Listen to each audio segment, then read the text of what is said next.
हमारा आज का ये ज्ञापन का प्रोग्राम था। तीनों एसईज को पहले बीएनआर में दिया था, उसके बाद अब इरिगेशन में, उसके बाद पब्लिक हेल्थ में दिया है। कर्मचारियों को काफी लंबित पड़ी मांगों का, और इसके अलावा हमने स्थानीय मांगे भी ऐसी बीएनआर को मुहैया करवाई हैं। उसमें क्या है, जैसे सरकारी आवासों में जो गलत तरीके से रह रहे हैं, गलत तरीके से मतलब जिसका डिपार्टमेंट से कोई लेना देना नहीं है, वो उसमें कब्जा किए हुए बैठा है। हमने पहले धरना लगाया था और एसपी साहब ने ये आश्वासन दिया था कि एक कमेटी गठित करके उसको जल्दी बहाल कर दिया जाएगा, पर आज तक उसका कहीं भी कोई भी मतलब काम पूरा नहीं किया।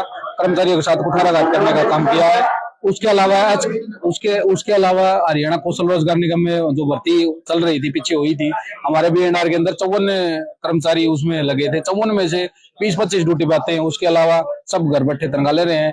हमारा आपके चैनल के माध्यम से हरियाणा सरकार से अपील है कि ऐसे कर्मचारियों के खिलाफ सख्त से सख्त कार्रवाई हो, और जो कर्मचारी जो अधिकारी इन जैसे कर्मचारियों का साथ देते हैं उन पे भी विभागीय कार्रवाई करी जाए। हमारी राज्य की मीटिंग 9 सितंबर को रोहतक कर्मचारी भवन में हुई थी। वहां फैसला लिया था कि तमाम प्रांतों की मीटिंग करके और एससी के माध्यम से सरकार को ज्ञापन भेजा जाएगा कर्मचारियों की मांगों के बारे में। तो हमारा प्रोग्राम जो स्टेट ने तय किया था 10 अक्टूबर से लेकर 13 अक्टूबर तक पूरे हरियाणा का प्रोग्राम, तो हम ज्ञापन दे रहे हैं। आज जिला भिवानी का नंबर था 11 अक्टूबर को। हम आज ज्ञापन देने के लिए बीएनआर एससी को, पब्लिक हेल्थ एससी और इरिगेशन एससी को, हम तीनों को आज ज्ञापन देंगे। और हमारी जो मुख्य मांगे, कच्चे कर्मचारी को पक्का करें, पुरानी पेंशन बहाल की जाए और कौशल रोजगार निगम को बंद किया जाए, और जो इरिगेशन की जो 5 प्रमुख नहरें वो सरकार पूंजीपतियों को कंपनी के हवाले कर दी। हम सरकार से कहना चाहते हैं वो कंपनी को न देकर वो हमारी नहरें विभाग के पास ही रहे, नहीं तो वरना भाई पूरे हरियाणा में राज्य स्तर के ऊपर बहुत बड़ा आंदोलन करेगा कर्मचारी। तो हम आगे जाएंगे।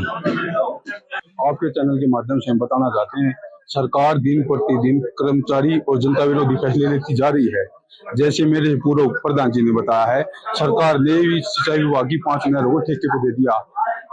ये जो नहरें हैं ये जनता की सेवा के लिए है, न कि पैसा कमाने के लिए। सरकार को सोचना चाहिए वो जनता की सेवा करने के लिए आए हैं, न कि पैसा कमाने के लिए। सरकार को ये जो टेंडर दिए गए हैं इनको कैंसिल करके महकमे को जिंदा रखने के लिए सरकार जनता के हित में फैसले ले। और सरकार आपके चैनल के माध्यम से एक बात और बताना चाहते हैं, 3 नवंबर को देशव्यापी आंदोलन करने जा रहा है सर्व कर्मचारी संघ हरियाणा भी, और उसमें जो हमारे अखिल भारतीय राज्य सरकारी कर्मचारी के आह्वान पर, जिसमें पुरानी पेंशन को लेकर है। सरकार 2014 से पहले अपनी मैनिफेस्टो में, जिसको ये संकल्प पत्र बोलते हैं, इसमें पुरानी पेंशन का हवाला दे के ये देश में और प्रदेश में सरकार बनाई थी। हम अपनी कोई नई मांगे नहीं कर रहे सरकार से, हम कह रहे हैं, उनको याद दिला रहे हैं उनके वादा कि वो कर्मचारी को पुरानी पेंशन बहाल करे। नहीं तो आने वाले समय में लोकसभा और विधानसभा में हिमाचल, कर्नाटक, पंजाब और राजस्थान की तर्ज पर हम वोट की चोट से देश का तमाम कच्चा पक्का कर्मचारी अपनी ताकत का एहसास दिलाएगा और सरकार को सोई हुई नींद से जगाने का काम करेगा।